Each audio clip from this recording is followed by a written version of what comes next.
कि या तो मैं आपको बात करता हूं आपसे बीटेक एंट्रेंस की बात करूं, चाहे मैं सब्जेक्ट के एग्जाम्स के पॉइंट ऑफ व्यू से बात करूं, दोनों ही एग्जाम्स के अंदर ये मान लीजिए कि डिफरेंशियल इक्वेशन का एक क्वेश्चन तो पक्का बनता ही बनता है। ऐसा क्यों? लीड के अंदर बात करूं तो कम से कम लास्ट टाइम 4 या 5 क्वेश्चन आए हुए हैं डिफरेंशियल इक्वेशन के। उसका लॉजिक क्या है कि डिफरेंशियल इक्वेशन के अंदर आपके पास डिफरेंशिएशन भी होगा और आपके पास इंटीग्रेशन भी होगा। मतलब क्या हुआ कि किसी भी क्वेश्चन को यदि आप सॉल्व करना चाहेंगे तो उसके अंदर इंटीग्रेशन भी अप्लाई होगा और उसके अंदर डिफरेंशिएशन भी अप्लाई होगा।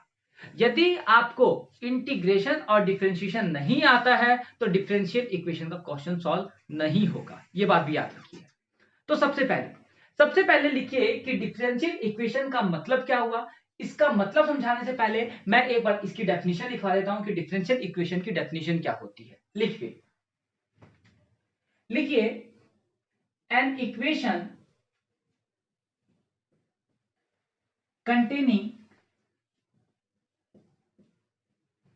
an equation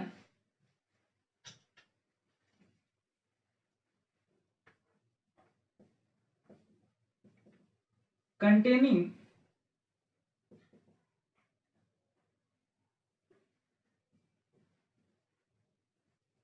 independent variable comma dependent variable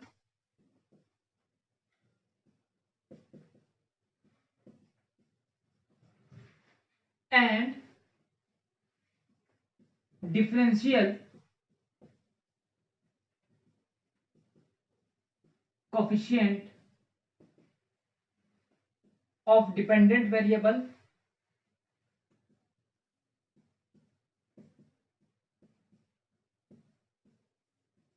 with respect to, या तो मैं इसको WRT लिख देता हूं, आप लोग अच्छे समझ पाएंगे। with respect to समझ में आता है ना WRT with respect to। क्या लिखा मैंने? And differential coefficient of dependent variable with respect to independent variable.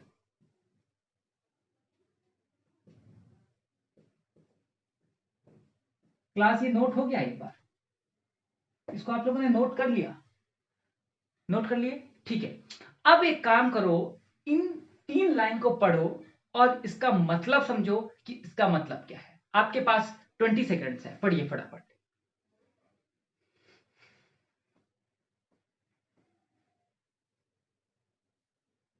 क्या मतलब है इन 3 लाइन का? क्या मतलब लगता है? फिर मैं बताऊंगा आपको, पहले इसका मतलब सोचिए क्या मतलब हो सकता है इसका। तो क्लास यहां पर देखिए क्या बोल रहा है।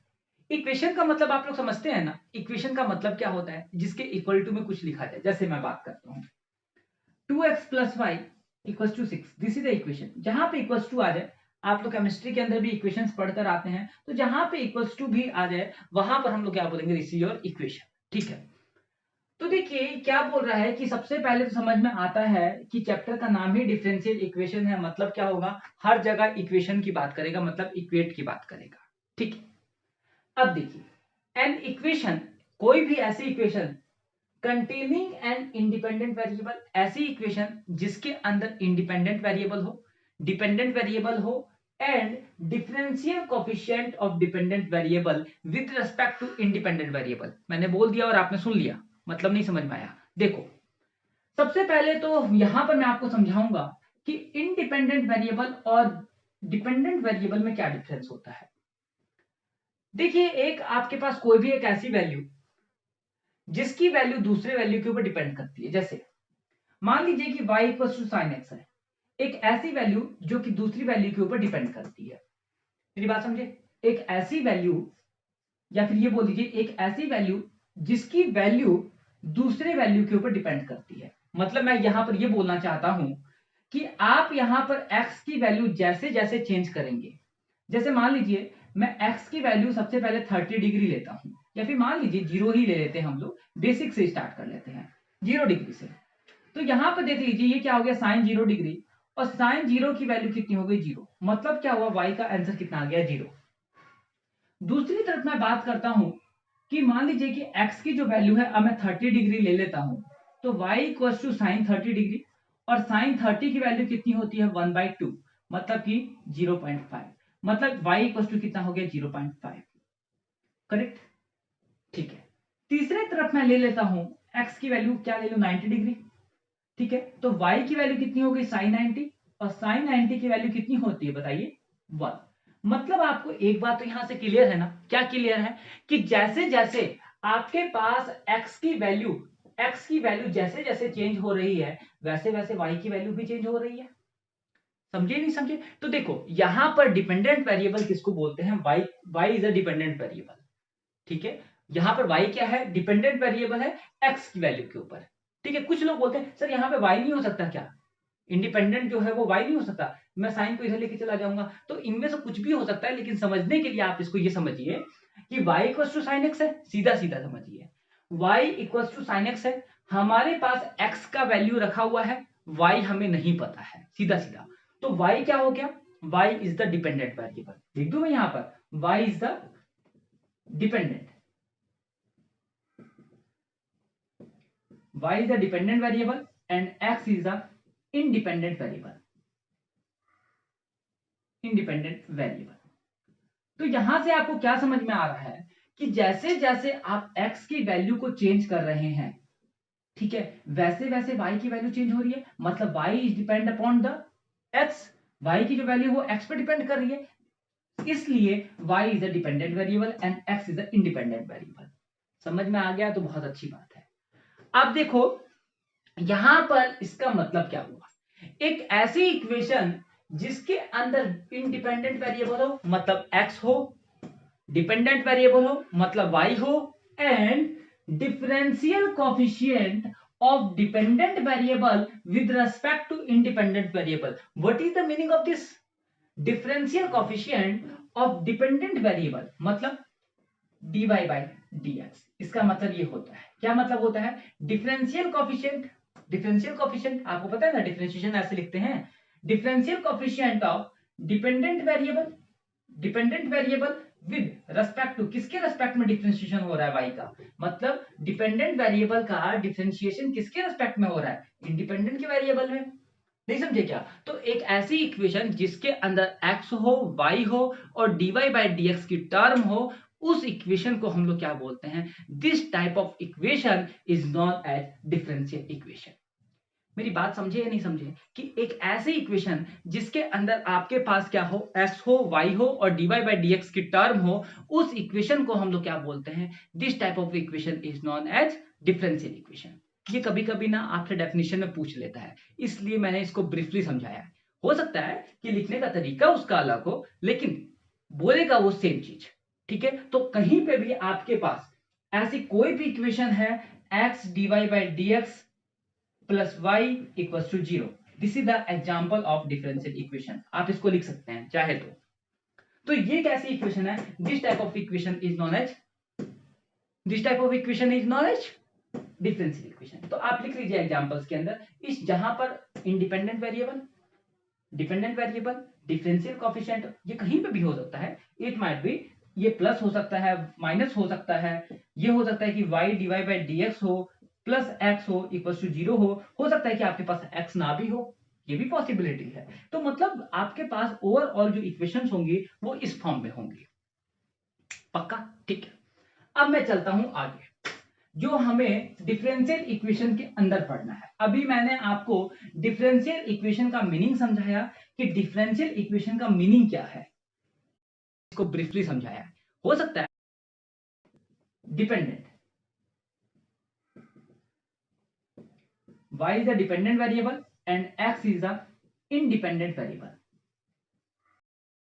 y is the dependent respect to independent variable. What is the meaning of this, differential coefficient of dependent variable मतलब dy by dx, इसका मतलब ये होता है, क्या मतलब होता है, डिफरेंशियल कोएफिशिएंट आपको पता है ना, डिफरेंशिएशन ऐसे लिखते हैं, differential coefficient of dependent variable with respect to, किसके रेस्पेक्ट में डिफरेंशिएशन हो रहा है y का, मतलब डिपेंडेंट वेरिएबल का डिफरेंशिएशन किसके रेस्पेक्ट में हो रहा है, इंडिपेंडेंट के वेरिएबल में। नहीं समझे क्या? तो एक ऐसी इक्वेशन जिसके अंदर x हो, y हो और dy बाई dx की टर्म हो, ये हो सकता है कि y dy बाई dx हो प्लस x हो इक्वल टू 0 हो सकता है कि आपके पास x ना भी हो, ये भी पॉसिबिलिटी है। तो मतलब आपके पास ओवरऑल जो इक्वेशंस होंगी वो इस फॉर्म में होंगी। पक्का? ठीक है। अब मैं चलता हूं आगे, जो हमें डिफरेंशियल इक्वेशन के अंदर पढ़ना है। अभी मैंने आपको डिफरेंशियल इक्वेशन का मीनिंग समझाया कि डिफरेंशियल इक्वेशन का मीनिंग क्या है। ठीक है, तो अब आप इसको धीरे धीरे समझते हुए चलेंगे कि डिफरेंशियल इक्वेशन हमारे पास किस टाइप से हमें क्या क्या करना है। ठीक है, इतना मैं बोलूंगा आसान नहीं है, लेकिन मैं ये भी बोलूंगा कि इतना भी टफ नहीं है। ठीक है, बस थोड़ा सा कंसंट्रेट करके रखो। मैं क्वेश्चंस को स्टेप्स में रटवाऊंगा कि तुम इसको ऐसे ऐसे करना, तो वो क्वेश्चन सेम वैसे वैसे करना, हो जाएगा, कोई दिक्कत नहीं है। सबसे पहले तो देखिए, इस चैप्टर के अंदर डिफरेंशियल इक्वेशन के अंदर हम लोग क्या क्या पढ़ेंगे। सबसे पहले पढ़ेंगे how to find degree and order of differential equation. DE लिखते हैं इसको, पेपर में भी कभी कभी डीई के नाम से आता है, तो घबराइएगा मत। How to find degree and order of differential equation.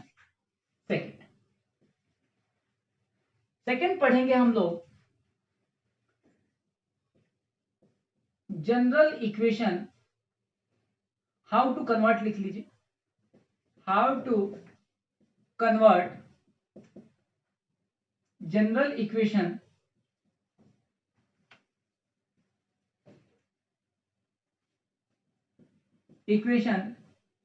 Into differential equation. ठीक है, उसके बाद थर्ड लिखिए how to convert differential equation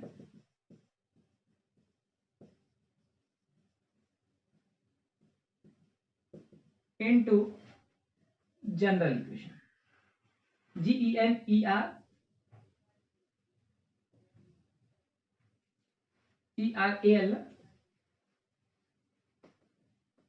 general equation.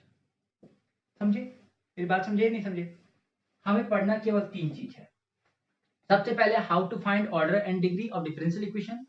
Second में जीई को कन्वर्ट करना है डीई में, और थर्ड में डीई को कन्वर्ट करना है जीई में।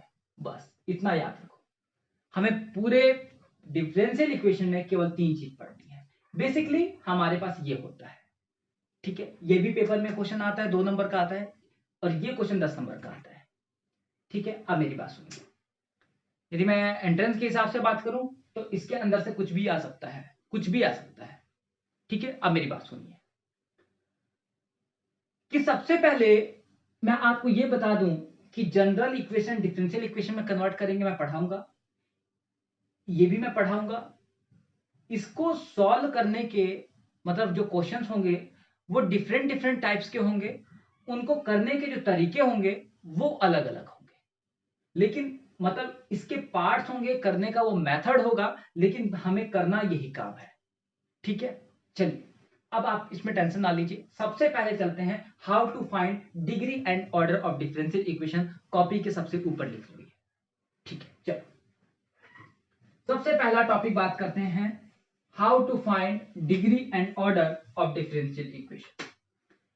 तो बच्चों देखिए, सबसे पहले मैं बात करता हूं, एग्जाम्पल से समझाऊं ये चीज। चलिए एग्जाम्पल से लेते हैं इसको, मेरे साथ साथ में लिखते रहिएगा, कोई दिक्कत नहीं होगी। चलिए पहला क्वेश्चन लिखिए, x square d square y divide by d x square minus का 2x divide by d x equals to 0 plus 4y equals to 0।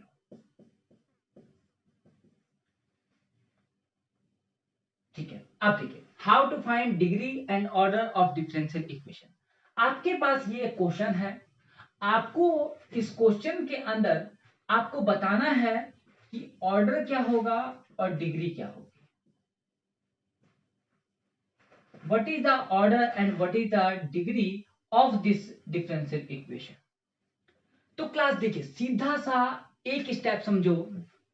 Order का मतलब समझते हो? क्या मतलब होता है ऑर्डर? खाने का ऑर्डर देना नहीं, this is not the order. Order का मतलब क्या होता है?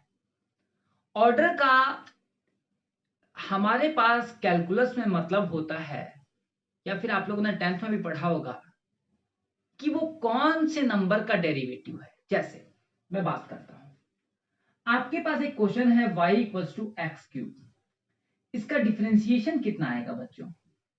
आप इसका यही बताएंगे ना, इसका डिफरेंशिएशन करेंगे तो 3x²। मतलब क्या हुआ कि यहां पर जो dy बाई dx है, this is the first order. मतलब आप जब उस क्वेश्चन का पहला डेरिवेटिव करेंगे तो हम उसको बोलते हैं फर्स्ट ऑर्डर। क्या बोलते हैं उसको? First order. यदि आप इस क्वेश्चन का दोबारा से डेरिवेटिव कर देंगे तो ये क्या बन जाता है? ये बन जाता है d2y अपॉन में dx2। याद रखना, सेकेंड डेरिवेटिव को हम लोग लिखते हैं d2y अपॉन में dx2। ठीक है, तो देखो यहां पर इसका जो मतलब हुआ, यहां पर जो इसका जो मतलब हुआ वो क्या हुआ कि आप इस वाले फैक्टर का, इस वाले फैक्टर का क्या कर रहे हैं? दोबारा से डेरिवेटिव कर रहे हैं। तो इसका डेरिवेटिव करेंगे तो कितना आएगा? 6x आएगा। ठीक है, मतलब क्या हुआ? This is the second order derivative, this is the second order derivative जो भी है। उसके बाद थर्ड ऑर्डर करेंगे तो d3y अपन में dx3 कितना आएगा? इसका दोबारा से डेरिवेटिव कर दो, कितना आएगा? डायरेक्टली लिख दो, कितना आ गया? 6 आ गया। फोर्थ ऑर्डर करोगे तो d4y अपॉन में dx4। मैं यहाँ पे पता है क्या समझा रहा हूँ? यहाँ पर मैं समझा रहा हूँ कि मैंने क्वेश्चन एक्स क्यूब से स्टार्ट किया और इसको 0 तक पहुंचा दिया। मेरी बात को समझे?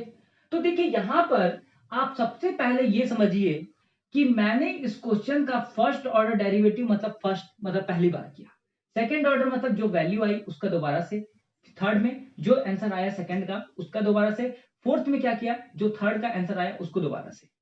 बात क्लियर है? अब सुनिए, ऑर्डर और डिग्री किसी भी डिफरेंशियल इक्वेशन का आपको निकालना है तो याद रखिएगा क्वेश्चन के अंदर, देखो ये भी डिफरेंशियल है कोफिशिएंट है, ये भी डिफरेंशियल कोफिशिएंट है। ये फर्स्ट ऑर्डर का है, ये सेकंड ऑर्डर का है। क्या बोला मैंने? इसके अंदर दो डिफरेंशियल कोफिशिएंट है, एक ये और एक ये। मेरी बात को तसल्ली से सुन के चलना, सारे क्वेश्चंस हो जाएंगे। मैंने क्या बोला कि यहां पर आपके पास दो डिफरेंशियल कोफिशिएंट है, एक ये और एक ये। सही बात है ना? कोई गलत बात है क्या? नहीं। आपको ऑर्डर हमेशा वो लेना है जो कि मैक्सिमम ऑर्डर वाला हो। क्या बोला? आपको ऑर्डर वो लिखना होगा जो पूरे क्वेश्चन के अंदर मैक्सिमम डेरिवेटिव हो। मतलब यहां पर पूरे क्वेश्चन के अंदर मैक्सिमम डेरिवेटिव कौन सा है? सेकंड ऑर्डर का। ये फर्स्ट का है, ये कौन सा है? सेकंड का। तो इसका ऑर्डर कितना हो गया? 2। ठीक है, और ऑर्डर की जो पावर होगी, इसकी पावर कितनी? 1। इसकी पावर कितनी? 1। सही बात है ना? तो ऑर्डर जो मैक्सिमम ऑर्डर चूज करोगे, सबसे पहले तुम ऑर्डर चूज करोगे। ऑर्डर के बाद जो भी वैल्यू तुमने डिसाइड किया है, मतलब 2 वाला डिसाइड किया है, तो इसकी जो पावर होगी वो क्या होगी? तुम्हारी डिग्री होगी। मतलब इसकी डिग्री कितनी हो गई? 1। मतलब क्या? Order is 2 and degree is 1। बात क्लियर है? चल एक आध क्वेश्चन और करते हैं, कौन सी बड़ी बात है। ये बात समझिए या नहीं समझे कि आपके पास मैक्सिमम वाला चूज करना है। मैक्सिमम ऑर्डर किसका है? जिसका ऑर्डर होगा उसी की डिग्री देखोगे। ठीक है, चल अगला क्वेश्चन। अगला क्वेश्चन है तुम्हारे पास, लिखो, this is question first. Second लिखो, एक्स क्यूब d3y अपॉन में dx3 की power 4 plus dy by dx की whole power 6 plus y equals to cos x। What is the answer of this question? मतलब what is the order and what is the degree of this question? बताओ class. यहां पर सीधा सीधा मुझे दिख रहा है कि हाईएस्ट ऑर्डर कौन सा है? ये वाला। मतलब यहां पर कौन सा ऑर्डर का डेरिवेटिव, कितने नंबर का डेरिवेटिव है? 3 बार हमने इसका डिफरेंशिएशन किया है। तो जो जितने नंबर ऑफ तुम डिफरेंशिएशन करोगे उसी को हम लोग ऑर्डर बोलते हैं। तो ऑर्डर कितना हो गया? 3। अब देखो जो ऑर्डर है, ऑर्डर की जो पावर होगी, ऑर्डर की जो पावर होगी उसको हम लोग क्या बोलते हैं? डिग्री। तो डिग्री कितनी आ गई? 4। नहीं समझे क्या था? क्या कुछ कुछ तो नहीं है? चलो आगे चलते हैं। अगला क्वेश्चन लिखो। बात समझे या नहीं समझे बच्चों? कोई दिक्कत है? सबसे पहले आपको हाईएस्ट ऑर्डर सॉल्व करना है, ठीक है।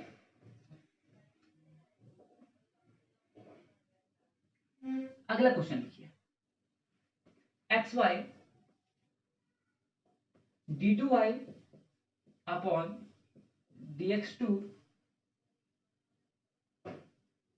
Upon dx2 plus x dy by dx का whole square minus y dy by dx equals to 0। What is the answer, बताओ। ऑर्डर क्या होगा इसका, सीधा सीधा दिख रहा है। ऑर्डर क्या होगा इसका, ऑर्डर होगा आपके पास 2, हाईएस्ट डेरिवेटिव, और डिग्री क्या होगी, कितनी होगी, जो ऑर्डर का जो होल होगा उसको क्या बोलते हैं, डिग्री। इसकी जो पावर होगी उसको क्या बोलते हैं, 1। इसकी पावर कितनी थी, 2। याद रखना, पहले हम लोग डिग्री नहीं देखेंगे, पहले हम ऑर्डर देखेंगे। अब ऑर्डर की जो पावर होगी उसको डिग्री बोलेंगे। डिग्री के लिए कोई हाईएस्ट का चक्कर नहीं है, हाईएस्ट का चक्कर है तो ओनली ऑर्डर के लिए। मैक्सिमम जो डेरिवेटिव होगा, मैक्सिमम नंबर ऑफ जो डेरिवेटिव होगा उसको हम लोग क्या बोलेंगे, ऑर्डर, मतलब उसकी जो पावर होगी, ठीक है।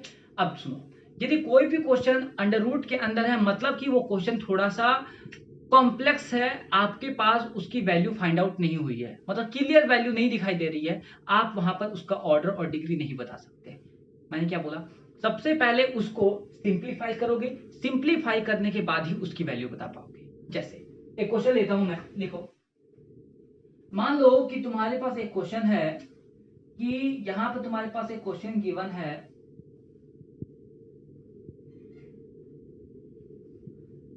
d2y upon dx2 equals to 1 plus root dy by dx, ये क्वेश्चन है, ठीक है। आप इसका ऑर्डर और डिग्री कितना बताएंगे। देखो, यदि यहां पर देखना चाहो तो क्या दिखाई दे रहा है कि d2y अपॉन में dx2 minus 1 equals to dy by dx का अंडर रूट। अब क्या करो, अंडर रूट को हटाने के लिए दोनों तरफ तुम स्क्वायर कर सकते हो, स्क्वायर कर सकते हो, ये से कैंसिल, इसका स्क्वायर खोलोगे क्या बचेगा, d2y upon dx2, sorry this is the dx2, a square plus b square minus 2 d2i upon में dx2 multiply by 1 equals to dy by dx। नहीं समझे क्या, मैंने a माइनस बी का होल स्क्वायर खोला और कुछ नहीं किया। अब तुम यहां से देखो, ये क्वेश्चन दोबारा से इस फॉर्म में कन्वर्ट हो गया, मतलब नॉर्मल जनरल फॉर्म में कन्वर्ट हो गया। अब देखिए इसका वैल्यू बताइए कितना आएगा, ऑर्डर कितना आएगा इसका, order equals to 2, highest order है, ये भी हाईएस्ट ऑर्डर है। जब सेम दो हाईएस्ट के आ जाए, जब दो सेम हाईएस्ट के आ जाए, मतलब जब दोनों की वैल्यू, ये भी हाईएस्ट ऑर्डर है, ये भी हाईएस्ट ऑर्डर है, मतलब ये भी सेकंड ऑर्डर डेरिवेटिव है, ये भी सेकंड ऑर्डर डेरिवेटिव है। जब दोनों सेम आ जाए, हो सकता है कि ये 5 का हो, ये 6 का हो, तब तुम 6 वाला चूज करोगे। लेकिन जब दोनों ही 6 6 के आ जाए तो क्या करोगे, ऑर्डर तो 6 ही लिखोगे, ठीक है। लेकिन डिग्री कौन सी लोगे, जो इन दोनों में से मैक्सिमम होगी उसकी डिग्री लिखोगे। तो इसमें जो डिग्री होगी वो क्या होगी, डिग्री इक्वल्स टू 2, मतलब order and degree both are 2, ठीक है। चलिए एक बार इसको चेक भी कर लेते हैं। यस इट्स करेक्ट, समझे ना मेरी बात को। चलिए, तो मतलब आपको सीधा सीधा मैंने क्या बताया कि किसी भी क्वेश्चन के अंदर आपको ऑर्डर और डिग्री बताना है तो आप सबसे पहले उसको सिंप्लीफाई कीजिएगा एंड देन आप उसका ऑर्डर और डिग्री बताइएगा। क्वेश्चन के अंदर बस इतना ही होगा। क्या बताया मैंने, सबसे पहले आप उसको सिंप्लीफाई कीजिए, यदि सिंप्लीफाई नहीं है तो फिर उसके अंदर से मैक्सिमम डेरिवेटिव देखिए, दिस इज द ऑर्डर, और जो ऑर्डर की जो पावर होगी दिस योर डिग्री। मैं अगेन एंड अगेन रिपीट कर रहा हूं कि आप हर बार इन चीजों को रिपीट करते हुए चलें कि आप उस चीज को समझिए। समझ में आ गया, कोई दिक्कत है क्या, एक क्वेश्चन और करोगे, चलो लिखो एक question, last question order and degree का लिखिए। मैं नहीं बताऊंगा, तुम खुद करोगे।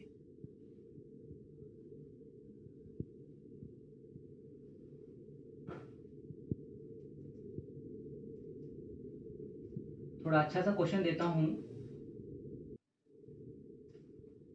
1 प्लस dy बाई dx का होल स्क्वायर की power 3/4, sorry this is the square, square है, इसकी पावर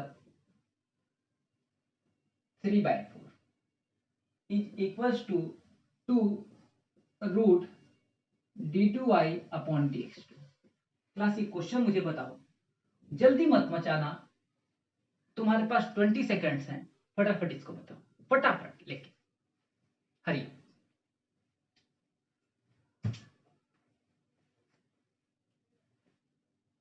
इसका ऑर्डर कितना आएगा, डिग्री कितना आएगा, मुझे फटाफट करके बताओ, कितना आएगा ऑर्डर और डिग्री।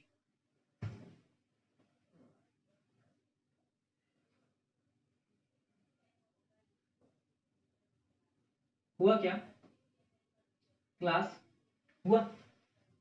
कितनी वैल्यू है? चलो एक क्वेश्चन और देता हूं तुम्हें।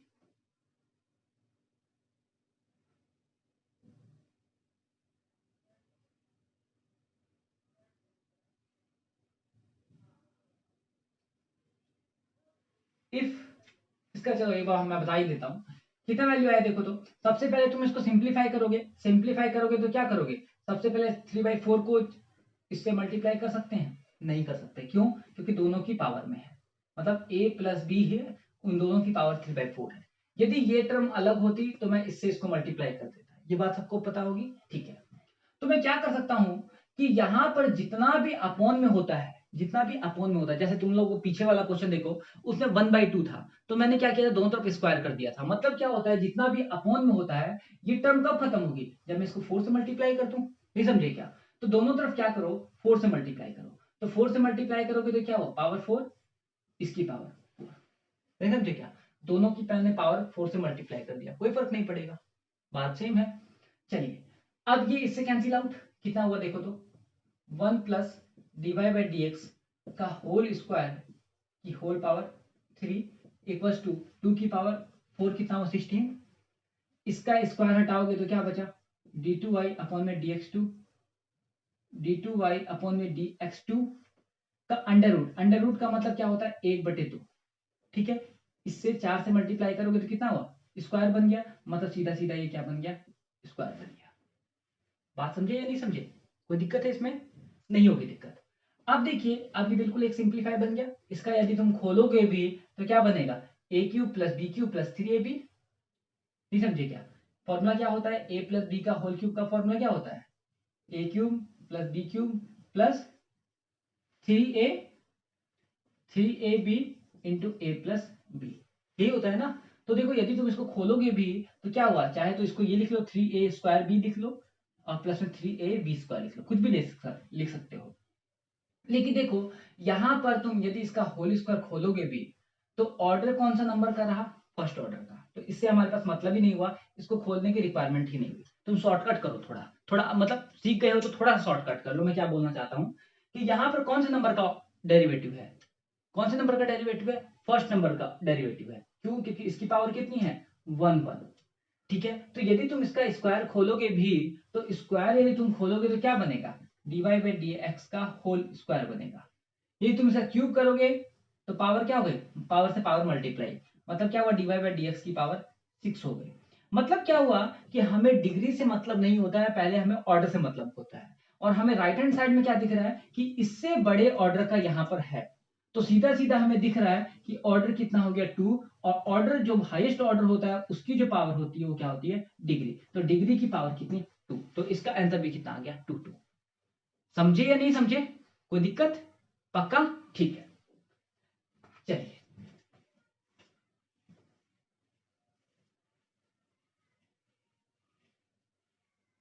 अगला क्वेश्चन लिखो।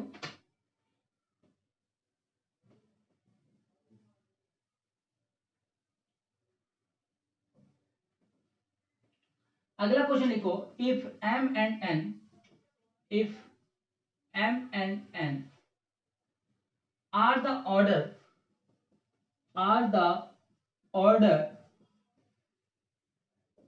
and degree, order and degree of the differential equation, of the differential equation। Question है आपके पास, d3y अपॉन dx3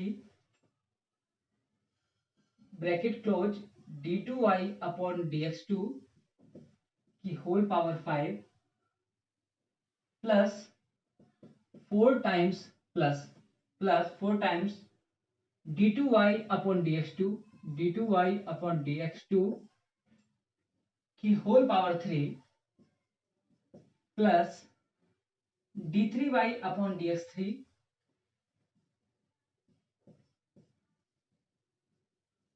का whole square equals to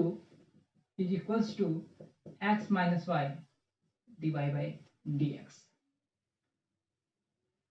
d3y by dx3। ये आपके पास क्वेश्चन है। यहां पर मैंने ये चेंज किया है, ये लिख लेना, मतलब dx3 कर दिया मैंने इसको। क्लास अब देखिए इस क्वेश्चन के अंदर आपको क्या बोला है, इफ m एंड n, क्या बोल रहा है, if m and n are the order and degree, मतलब ऑर्डर जो हम लोग o से दिखाते थे वो किसके बराबर है, m के बराबर है, और जो n है वो क्या है, डिग्री, मतलब जो हम लोग d से दिखाते थे वो किसके बराबर है, n के बराबर है। Of the differential equation, if m and n are the order and degree of the differential equation. उसके आगे भी कुछ बोला है क्या, हाँ इसने बोला है देन राइट द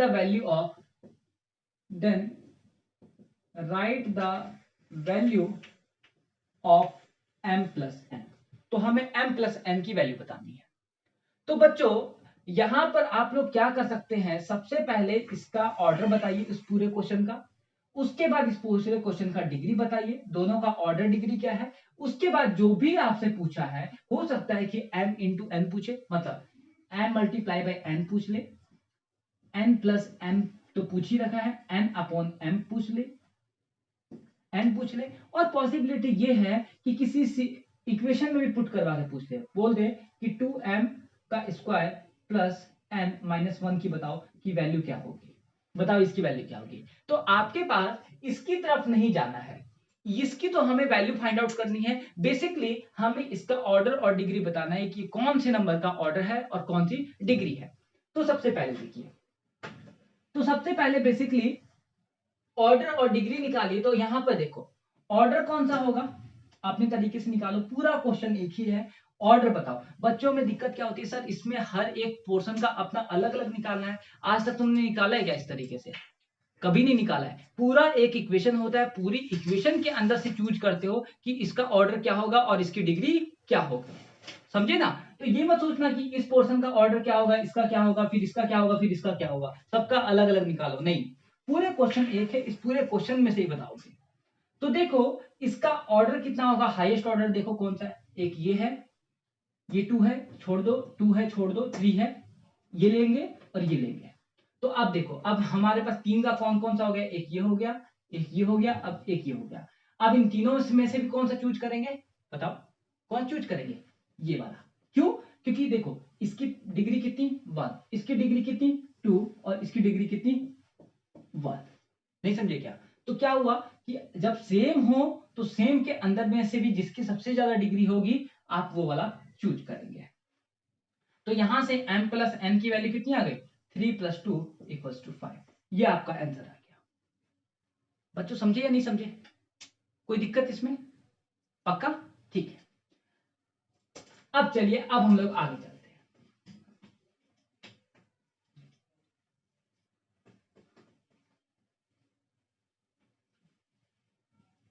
तो देखिए यहां पर मैंने आपको ऑर्डर और डिग्री पूरा कंप्लीट करवा दिया, समझ में आया, कोई दिक्कत, डेफिनेटली, ठीक है। अब इसके बाद हम लोग चलते हैं सेकेंड टॉपिक के ऊपर, हाउ टू कन्वर्ट जनरल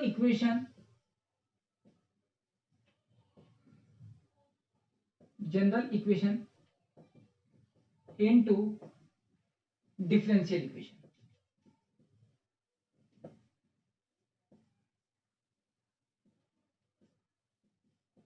देखो मैं एंट्रेंस के हिसाब से बताऊं तो एंट्रेंस वालों को थोड़ी सी मुश्किल होती है, क्योंकि डिफरेंशियल इक्वेशन में आंसर निकालने का इश्यू बहुत ज्यादा रहता है कि उनका आंसर किस फॉर्म में है, तुम्हारा आंसर किस फॉर्म में है। मैं समझाऊंगा इसमें क्या दिक्कत आती है।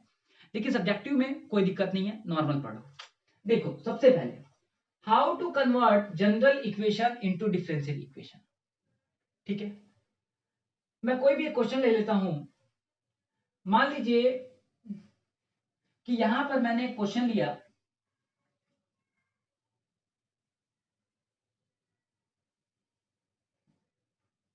यहां पर मैं एक क्वेश्चन लेता हूं, मान लीजिए y इक्वल्स टू, चलिए लिख लीजिए, क्वेश्चन लिख लीजिए, ऑब्टेन, क्वेश्चन नंबर फर्स्ट इस चीज का, obtain the differential equation, obtain the differential equation associated with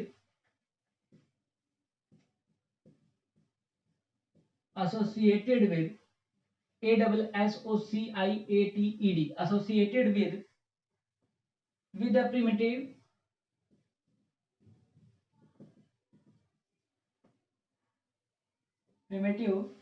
y equals to e की power mx। This your, yes, यहीं तक ये क्वेश्चन है। क्या बोल रहा है कि obtain the differential equation associated with the primitive y equals to e की पावर mx।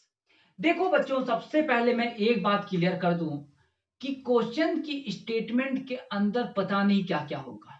कहीं पे लिखेगा फैमिली ऑफ कर्व लिखेगा, कहीं नहीं घबराना है, इनकी शक्ल भी मत देखो चाहो तो। बस तुम्हें दो चीज देखनी है, क्वेश्चन की स्टेटमेंट क्या है और क्वेश्चन में निकालना क्या है। कोई मतलब नहीं एसोसिएटेड विद प्रिमिटिव, ऑब्टेन, कुछ मतलब नहीं।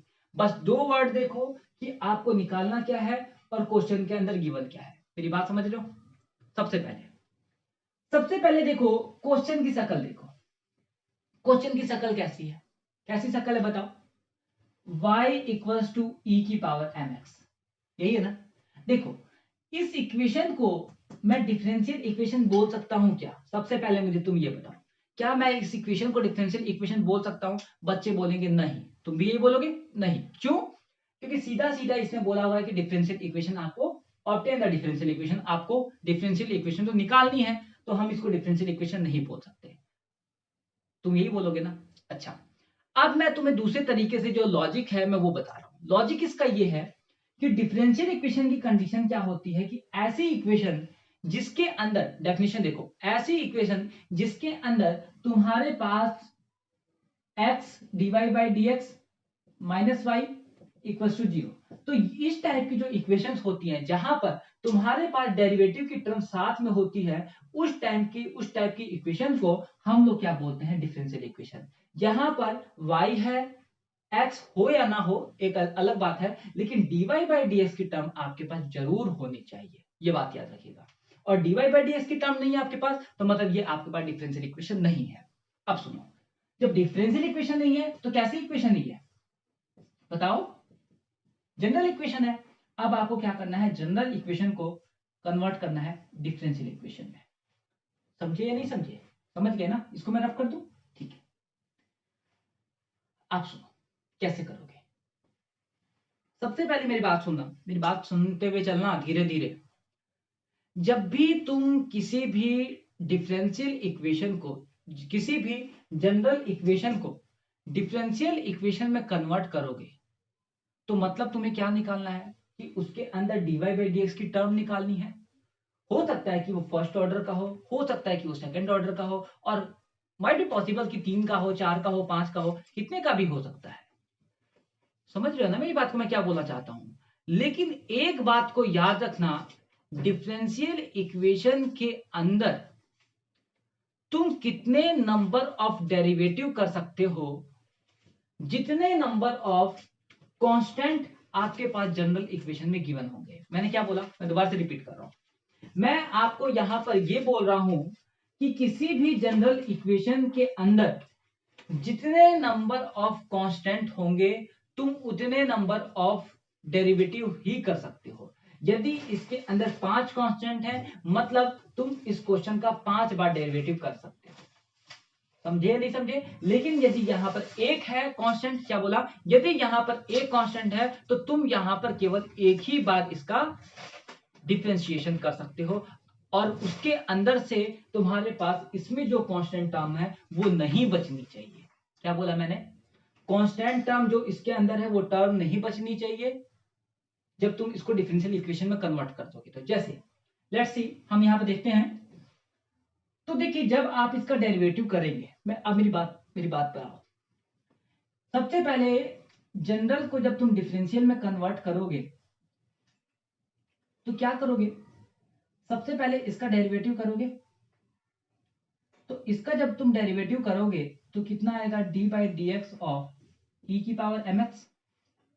इसका डेरिवेटिव किए तो कितना आया? D y by d x. एक ही बार डेरिवेटिव कर सकते हो क्योंकि यहाँ पर कांस्टेंट कितना है? केवल एक ही कांस्टेंट है, ओनली एम। मतलब पूरे क्वेश्चन में केवल एक ही बार डेरिवेटिव कर सकते हो और एम भी हटना चाहिए, ये बात याद रखना। जितने नंबर ऑफ कांस्टेंट है वो सारे के सारे हटने चाहिए, ये बात याद रखना। टारगेट एक, क्या चीज? जितने नंबर ऑफ कांस्टेंट है केवल उतने डेरिवेटिव और जो कांस्टेंट है वो सारे हटने चाहिए। तो देखिए यहां से e की पावर mx का करोगे तो डेरिवेटिव e की पावर mx, और mx का करोगे तो क्या हुआ? m आपके पास बाहर आ गया। मेरी बात को समझे या नहीं समझे? कोई दिक्कत है इसमें? पक्का? तो dy by d x equal to m into e की पावर mx। देखिए अब आप इसमें इससे ज्यादा डेरिवेटिव नहीं कर सकते। जब इससे ज्यादा डेरिवेटिव नहीं कर सकते और आपके पास m यहां से नहीं हटा तो क्या हुआ? क्या वो ये क्वेश्चन सही है गलत है? सीधा सीधा दिख रहा है कि ये क्वेश्चन गलत है। क्यों गलत है ये क्वेश्चन? क्यों? क्योंकि हमारे पास एक ही बार डेरिवेटिव कर सकते थे और लेकिन हम यहाँ पर m को नहीं हटा पाए, हमें m भी हटाना है। तो देखिए आप लोग क्या कर सकते हैं इसमें। अब मैं क्या करता हूं, दूसरा तरीका अपनाता हूं कि मैं क्या करता हूं, apply log on both side. Apply log on both side. तो क्या हुआ? m आपके पास बाहर आ गया। आपके जनरल को जब तुम डिफरेंशियल में कन्वर्ट करोगे तो क्या करोगे? सबसे पहले इसका डेरिवेटिव करोगे। तो इसका जब तुम डेरिवेटिव करोगे तो कितना आएगा? D by d x of e की पावर एम एक्स। इसका डेरिवेटिव किए तो कितना आया? D y by d x. एक ही बार डेरिवेटिव कर सकते हो क्योंकि यहाँ पर कांस्टेंट कितना है? केवल एक ही कांस्टेंट है, ओनली एम। मतलब पूरे क्वेश्चन में केवल एक ही बार डेरिवेटिव कर सकते हो और एम भी हटना चाहिए, ये बात याद रखना। जितने नंबर ऑफ कांस्टेंट है वो सारे के सारे हटने चाहिए, ये बात याद रखना। टारगेट एक, क्या चीज? जितने नंबर ऑफ कांस्टेंट है केवल उतने डेरिवेटिव और जो कांस्टेंट है वो सारे हटने चाहिए। तो देखिए यहां से e की पावर mx का करोगे तो डेरिवेटिव e की पावर mx, और mx का करोगे तो क्या हुआ? m आपके पास बाहर आ गया। मेरी बात को समझे या नहीं समझे? कोई दिक्कत है इसमें? पक्का? तो dy by d x equal to m into e की पावर mx। देखिए अब आप इसमें इससे ज्यादा डेरिवेटिव नहीं कर सकते। जब इससे ज्यादा डेरिवेटिव नहीं कर सकते और आपके पास m यहां से नहीं हटा तो क्या हुआ? क्या वो ये क्वेश्चन सही है गलत है? सीधा सीधा दिख रहा है कि ये क्वेश्चन गलत है। क्यों गलत है ये क्वेश्चन? क्यों? क्योंकि हमारे पास एक ही बार डेरिवेटिव कर सकते थे और लेकिन हम यहाँ पर m को नहीं हटा पाए, हमें m भी हटाना है। तो देखिए आप लोग क्या कर सकते हैं इसमें। अब मैं क्या करता हूं, दूसरा तरीका अपनाता हूं कि मैं क्या करता हूं, apply log on both side. Apply log on both side, both sides. तो देखो जब दोनों तरफ लॉग अप्लाई करोगे तो log y which is equals to log e की पावर mx। डिफरेंशिएशन के अंदर log की प्रॉपर्टी पढ़कर आए हो कि mx आगे आ जाएगा, ये क्या बचा? log e बचा। ये बोलते हैं ना, क्या चीज? log m की power n equals to m log m। तो मतलब क्या हुआ? यही चीज बची, mx log e। और log e की वैल्यू कितनी होती है बताओ? नहीं पता तो याद रखना, log e की वैल्यू होती है 1। तो यहां से क्या हुआ? log y which is equals to mx। log y equals to mx। कोई दिक्कत है? पक्का? ठीक है। अब देखिए अब मैं यहां पर क्या कर सकता हूं, क्या क्या पॉसिबिलिटी आपको लगती है। मैं क्या कर सकता हूं, यहां पर एक काम करूं कि इस x को मैं नीचे लेकर आ जाऊं तो क्या होगा? तुम्हें नहीं पता ना, तो याद रखना कि जब भी एक तरफ कांस्टेंट बचेगा उसका डेरिवेटिव करोगे क्या होगा? 0। देखो इस चीज को मैं यहां लेकर आता हूं, क्या करूं? log y divide by x equals to m हो गया। ठीक है, अब तुम इसका डेरिवेटिव करो u अपॉन v से, कितना बचेगा, डिफरेंशिएट ऑन बोथ साइड्स, तो कितना हुआ देखो, u अपन v का फॉर्मूला बताओ, v d by d x of u minus u d by d x of v divide by d by d x of m, क्या होगा, v d by d x of u minus u d by d x of v upon v square. तो देखिए यहां से क्या बचा, x log y का derivative कितना हो गया 1 बाई y, और y का करोगे तो dy बाई dx, माइनस का log y, x का derivative 1 divide by x square equals to constant का डेरिवेटिव कितना 0। नहीं समझे क्या, तो यहां से देखिए आपके पास क्या बचा, क्या बचा, दिस इज द लॉग, क्या लिखा था मैंने, log y divide by x equals to m। तो देखिए यहां से आपके पास क्या बचा, क्रॉस मल्टीप्लाई करवाओगे तो देखो क्या बचा, x by y d y by d x minus का log y इक्वल्स टू 0। तो यहां पर आपके पास ये क्या आ गई, डिफरेंशियल इक्वेशन। अब इसके में अंदर तुम्हारे पास कुछ भी सॉल्व करवा रखा है, देखिए यहां से आपके पास क्या बचा, इस चीज d by d x of m, क्या होगा, v d by d x of u minus u d by d x of v upon v square.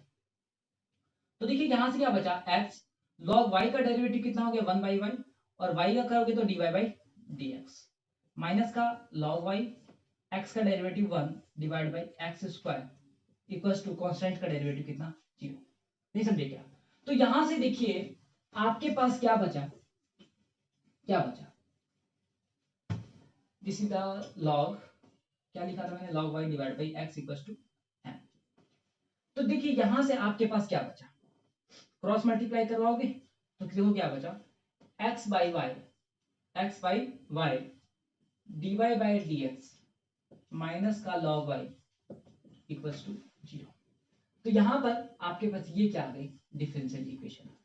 अब इसके में अंदर तुम्हारे पास कुछ भी सॉल्व करवा रखा है, तुम इसको सॉल्व कर दो, तुम्हारा टारगेट तुम्हें सीधा सीधा दिख गया कि इसके अंदर कांस्टेंट टर्म आपके पास नहीं बचनी चाहिए। क्या बोल दिया कि इसके अंदर आपके पास कांस्टेंट टर्म है, क्या नहीं है कांस्टेंट टर्म, मतलब इसके अंदर आपके पास कांस्टेंट टर्म नहीं बचनी चाहिए, बिल्कुल भी नहीं बचनी चाहिए। और डेरिवेटिव कितना कर सकते हो, जितने नंबर ऑफ तुम्हारे पास कांस्टेंट था। समझे, एक क्वेश्चन समझ में आया ना, एक क्या होगा, v d by d x of u minus u d by d x of v upon v square. तो देखिए यहां से क्या बचा, x log y का डेरिवेटिव कितना हो गया 1 बाई y, और y का करोगे तो dy बाई dx, माइनस का log y, x का derivative 1 divide by x square equals to constant का डेरिवेटिव कितना 0। नहीं समझे क्या, तो यहां से देखिए आपके पास क्या बचा, y आ गया, हो गया। चलो अगला क्वेश्चन लिखिए, समझे क्या, सर आज तो बहुत थक गए, कैसे थक गए भाई, कोई दिक्कत नहीं है, समझो। अगला क्वेश्चन लिखो,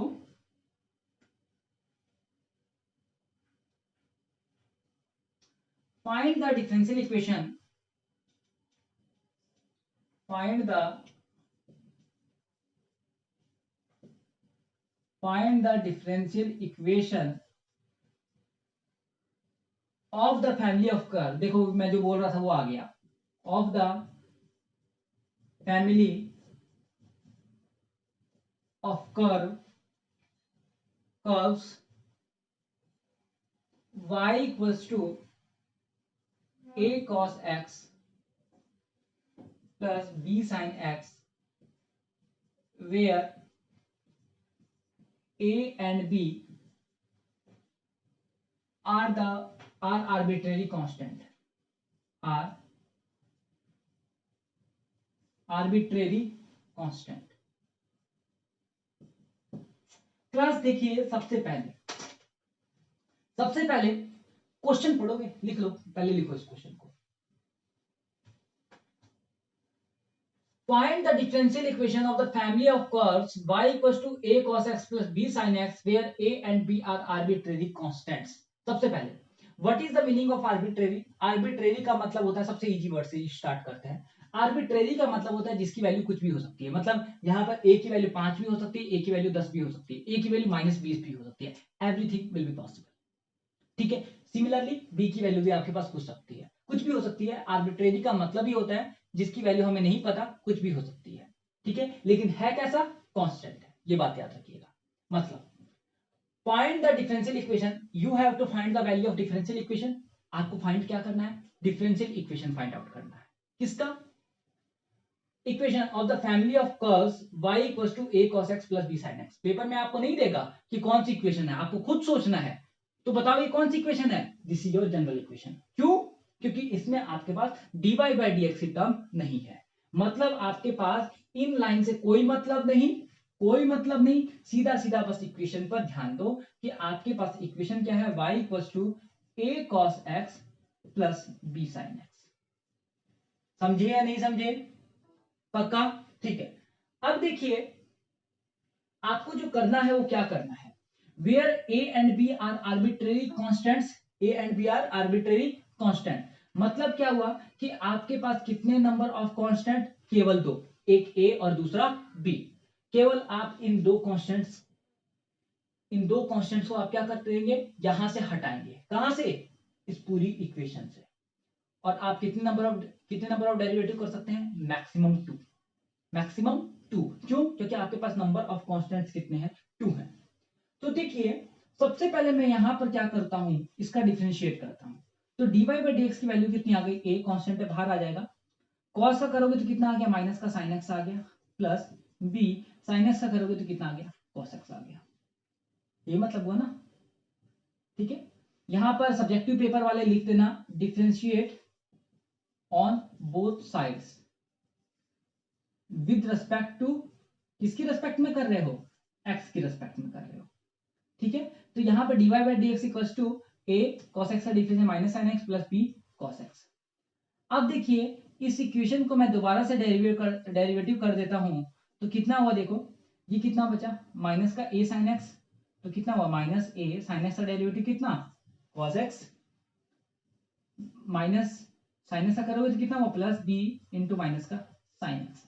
तो देखिए यहां पर जो वैल्यू बची वो क्या बची बच्चों? दोनों में से आप माइनस बाहर ले सकते हैं, तो कितना बचा? Minus of a cos x plus b sin x। ठीक है, ये बचा। लेकिन देखो हमने मैक्सिमम 2 डेरिवेटिव कर दिए और कांस्टेंट हमारे पास अभी भी नहीं हटा। मतलब ये क्वेश्चन गलत है अभी तक, तो अभी तक गलत है। लेकिन यहां पर देखो, ये देखो सेम शक्ल बन रही है, यहां पर बन रही है ना? तो आप क्या बोल सकते हैं? d2y अपॉन में dx2 equals to minus Y. ठीक है। अब हम लोग क्या कर देंगे? इस वाले वाले y को इधर लेके चले जाएंगे, तो d2y अपॉन में dx2 plus y equals to 0। This is the differential equation. देखो यहाँ पर कोई कांस्टेंट है क्या? कोई कांस्टेंट नहीं है। क्या इसके अंदर क्या नाम है? dy by dx की टर्म है? बिल्कुल है। चाहे कोई सा भी ऑर्डर का हो, इट डजंट मैटर। तो क्या हुआ? हमारे पास कांस्टेंट भी नहीं है और dy by dx की टर्म भी आ गई। मतलब क्या हुआ? हमारा आंसर बिल्कुल सही है। ये भी आंसर हो सकता है, ये भी आंसर हो सकता है। बच्चों समझ में आया नहीं आया? लेकिन मोस्टली सब्जेक्टिव पेपर वाले हो तो ये वाला लिख कर आना। ऑब्जेक्टिव में तो ये भी दे सकता है, ये भी दे सकता है। ठीक है। लेकिन मेनली जो आंसर कहीं पे भी देखोगे तो मेनली हमारे पास आंसर इस फॉर्म में हम लोग दिखा देते हैं। ठीक है। लेकिन आंसर दोनों ही सही है, ये मत सोचना दिखाने का मतलब ये हो गया ये गलत हो गया, ऐसा नहीं है। दोनों में से कोई सा भी सही है। समझे मेरी बात को? चल एक आध क्वेश्चन और देखते हैं। तो देखिए सीधा सीधा हमें क्या करना है? जितने नंबर ऑफ कांस्टेंट्स हैं आप मैक्सिमम उतने ही डेरिवेटिव कर सकते हैं। मतलब आपको उतना ही डेरिवेटिव करना है। चलिए अगला क्वेश्चन लिखिए।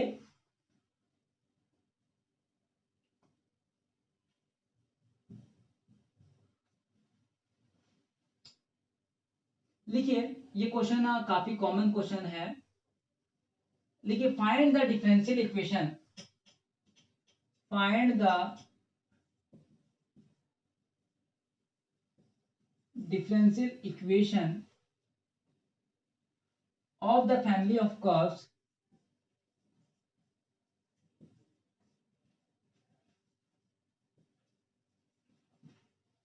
of the family of curves a e की पावर x, a e की power 3x plus b e की पावर 5x, a e की power 3x plus b e की पावर 5x। तो देखिए आपके पास एक ये क्वेश्चन है क्या, find the differential equation of the family of curve, ये आपके पास क्वेश्चन है, ठीक है, कोई दिक्कत इसमें? मतलब क्या हुआ, मान लीजिए y इक्वल टू, यदि नहीं गिवन है तो y इक्वल टू अपने आप मान लीजिए y इक्वल टू a की पावर 3x प्लस b की पावर b इंटू e की पावर 5x। नहीं समझे क्या बच्चों, कोई दिक्कत? नहीं समझे?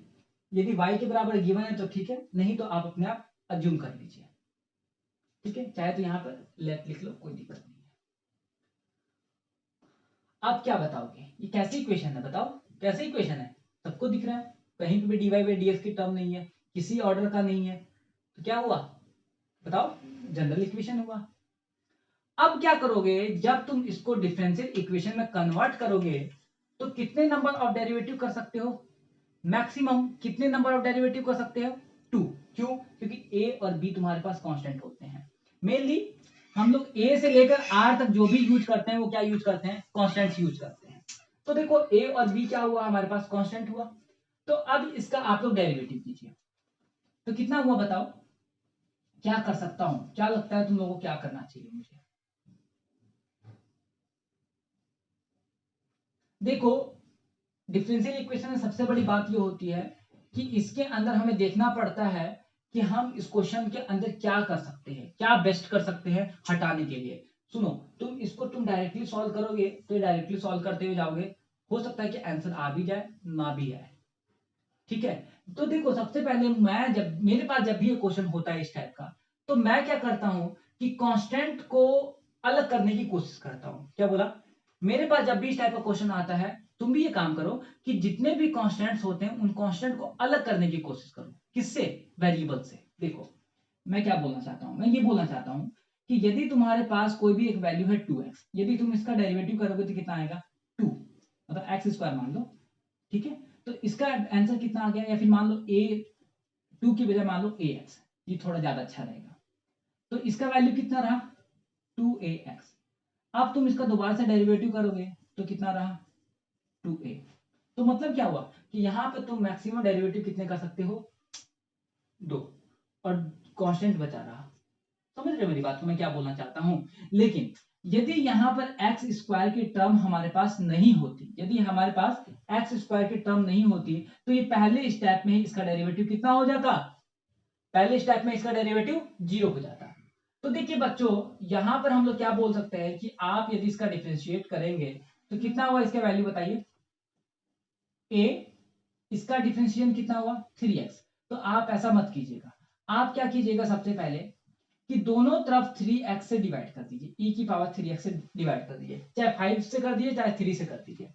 उसका फायदा पता है क्या होगा, उसका फायदा ये होगा, उसका फायदा क्या होगा कि आपके पास या तो a अलग से निकल जाएगा या फिर b अलग से निकल जाएगा। यदि तुम 3x से डिवाइड करोगे तो देखो क्या हुआ, a की power 3x plus b e की power 5x divide by e की पावर 3x। मैंने क्या कर दिया, दोनों तरफ 3x से डिवाइड कर दिया।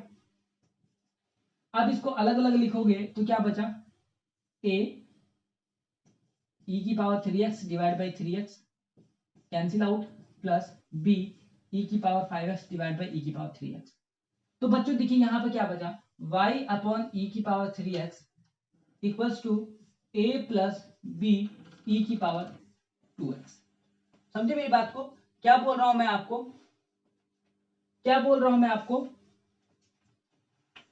y अपॉन e की power 3x equals to a plus b e की पावर 2x। समझे मेरी बात को, क्या बोलना चाहता हूं मैं, यहाँ पे ये बोलना चाहता हूं कि जब ये टर्म ऊपर गई तो ये क्या हुआ 5x, जब बेस सेम होगा तो पावर ऐड होगी, तो यहाँ पर क्या बचेगा b e की पावर 2x, याद रखना, ठीक है। अब एक काम करो, इसको भी ऊपर ले जाओ, इसी स्टेप में लेके चले जाते हैं ऊपर, समझिए डायरेक्टली ऊपर चला गया, ये बच गया ये बच गया। अब क्या कीजिए, देखो तुम्हारे पास एक कांस्टेंट पहले स्टेप में जीरो हो जाएगा और दूसरे कांस्टेंट को दूसरे स्टेप में जीरो कर दो। मैं मेनली ये वाला स्टेप फॉलो करता हूं और अक्सर क्वेश्चन सॉल्व हो जाते हैं, तो तुम भी ये चीज यूज करो।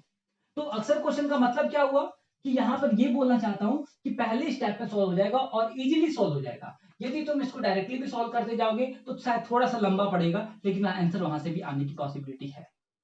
चलिए, अब यहां पर हम क्या करते हैं, डेरिवेटिव। तो first function derivative of second function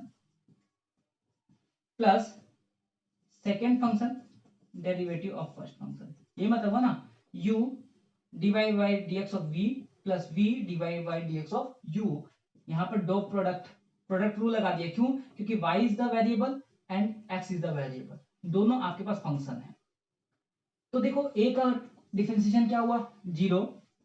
b constant है, डिफरेंशिएशन से बाहर हो जाएगा और e की पावर 2x करोगे तो e की पावर 2x। चलो मैं यहां पे लिख देता हूं d by dx of e की पावर 2x। अगले स्टेप में करेंगे यहां पे भी, इसलिए मैंने यहां पे लिख दिया। तो b कांस्टेंट हो गया, डिफरेंशिएशन किसका होगा, e की पावर 2x का।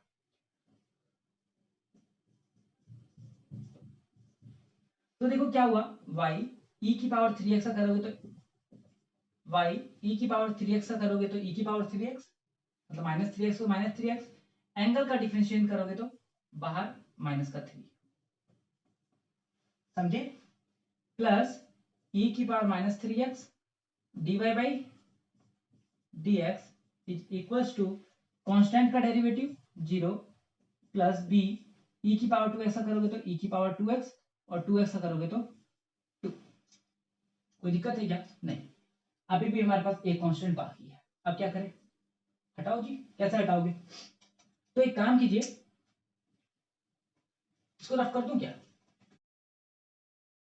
ये बोला ना, -3x को -3x। एंगल का डिफरेंशिएशन करोगे तो बाहर माइनस का 3, समझे। प्लस e की power -3x dy by dx is equals to constant का derivative zero plus b e की पावर 2x करोगे तो e की पावर 2x और 2x करोगे तो 2। कोई दिक्कत है क्या? नहीं। अभी भी हमारे पास एक कांस्टेंट बाकी है। अब क्या करें, हटाओ जी। कैसे हटाओगे? तो एक काम कीजिए, इसको रफ कर दूं क्या?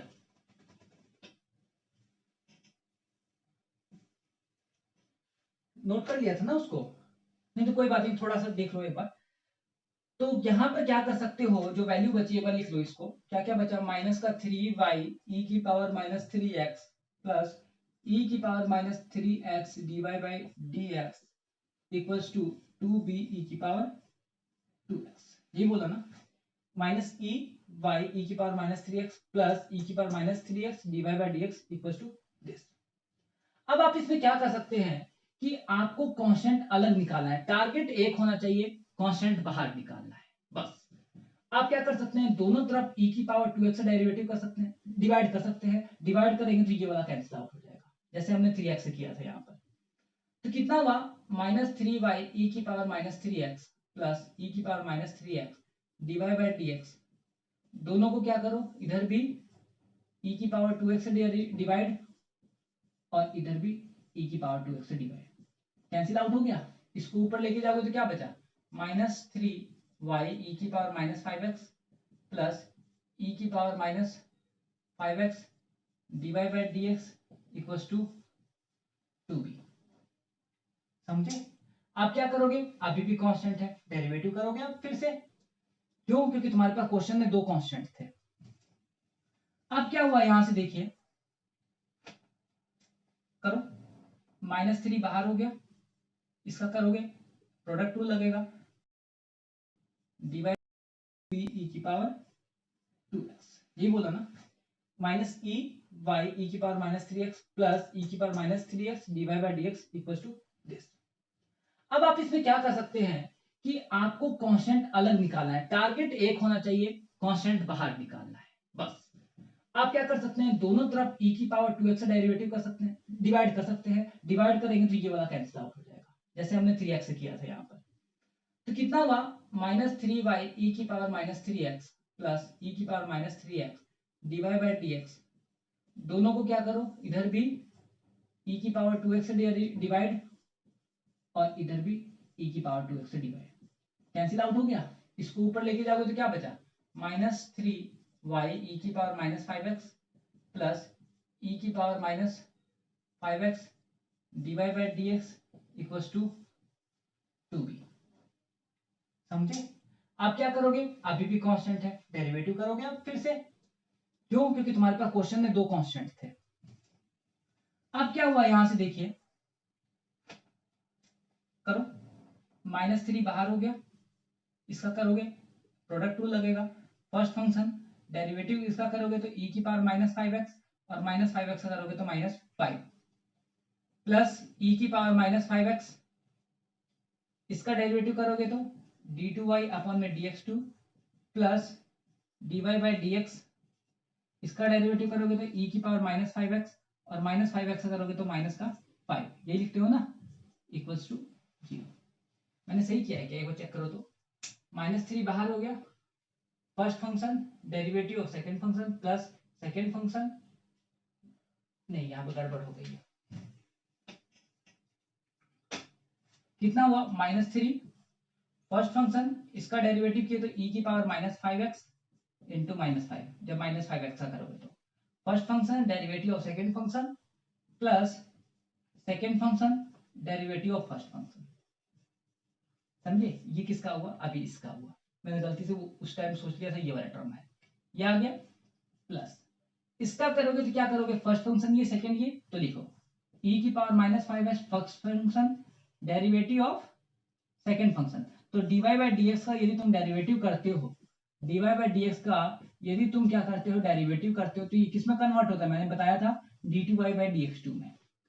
तो first function derivative of second function plus second function derivative of this, तो इसका करोगे तो कितना हुआ, e की पावर -5x इंटू में -5, समझे, इक्वल्स टू 0। तो यहां से वैल्यू देखिए कितना बचा, ये तो कितना हो गया -15, मल्टीप्लाई भी कर लीजिए तो ये क्या हो गया +15 minus minus plus y e की पावर -5x प्लस e की पावर -5x इंटू -3, ये इससे मल्टीप्लाई हुआ, ये इससे मल्टीप्लाई हुआ, तो ये बच गया into dy by dx plus e की power -5x d2y upon dx2 plus minus है तो ये माइनस e की power -5x dy by dx, only calculation है और कुछ नहीं है। तो यहां से देखिए आपको कुछ दिख रहा है कि इसके अंदर भी e की पावर -5 इसके अंदर भी e की पावर -5 इसके अंदर भी और इसके अंदर भी, सबके अंदर से कॉमन ले लो तो कितना बचा, देखो ये बचा 15y, ये बचा -3, ये बचा -3, या फिर इन दोनों को ऐड भी तो हम लोग कर सकते हैं, तो ये कितना बचा -4। यहाँ पे सही है ना, एक बार चेक कर लीजिए तो एक बार इसको,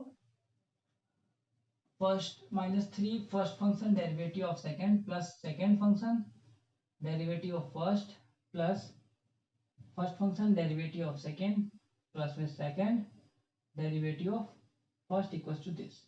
उसके बाद हमने इसको मल्टीप्लाई किया तो -15 of this plus 15 -3 of this plus e की पावर -5 dy बाई dx, देखो ये रह गया ना, वही दिक्कत लग रही थी, तो यहाँ पे क्या हो गया -5, तो यहाँ पर देखो कितना हो गया, -8 हो गया, 15y -8 dy by dx plus d2y upon में dx2 ब्रैकेट e की पावर -5x, मैंने पूरे में से कॉमन ले लिया, नहीं समझे क्या, इसमें भी था, इसमें भी था, इसमें भी और इसमें भी, तो ये और ये तो आपस में ऐड ही हो गए क्योंकि सेम वैल्यू थी, तो ये दोनों जुड़ गए, तो ये जुड़ के कितना बचा 8 dy बाई dx, और ये वाले टर्म सब में से कॉमन आ गए। अब इस टर्म को नीचे लेके जाओ तो क्या हो गया 0, 0 अपन में कुछ भी टर्म आती है तो क्या हुआ 0, तो फाइनल आंसर क्या बच गया आपके पास d2y upon dx2 -8 dy by dx, कैसे भी लिख सकते हैं आप इसको, plus 15y equals to 0, then this is the final answer of this question। तो क्लास आपको बेसिकली कुछ नहीं करना है, बस आप क्वेश्चन को सॉल्व करते रहिए नॉर्मल तरीके से। बस ये ध्यान रखिए कि कितने नंबर ऑफ आपके पास कॉन्स्टेंट्स हैं, आप उतने नंबर ऑफ डेरिवेटिव ही कर सकते हैं। मेरी बात को समझे? चलिए एक क्वेश्चन और देख लेते हैं इस टाइप का। देखिए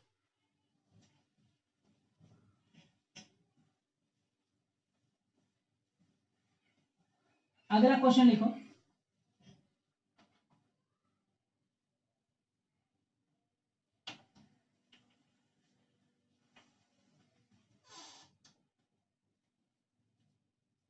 अगला क्वेश्चन लिखिए आप, find the differential equation, find the differential equation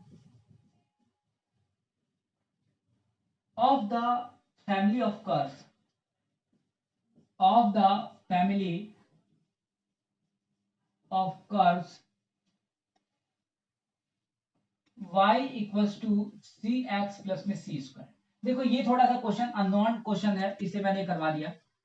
देखो इस क्वेश्चन का वैल्यू कैसे फाइंड आउट करोगे?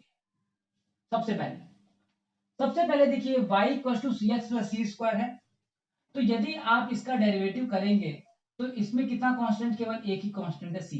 ये नहीं कि दो बार लिखा हुआ है तो दो कांस्टेंट हो गए, कांस्टेंट कितना माना जाएगा? एक। तो यहां से क्या हुआ, dy बाई dx की वैल्यू यहां से कितनी आएगी?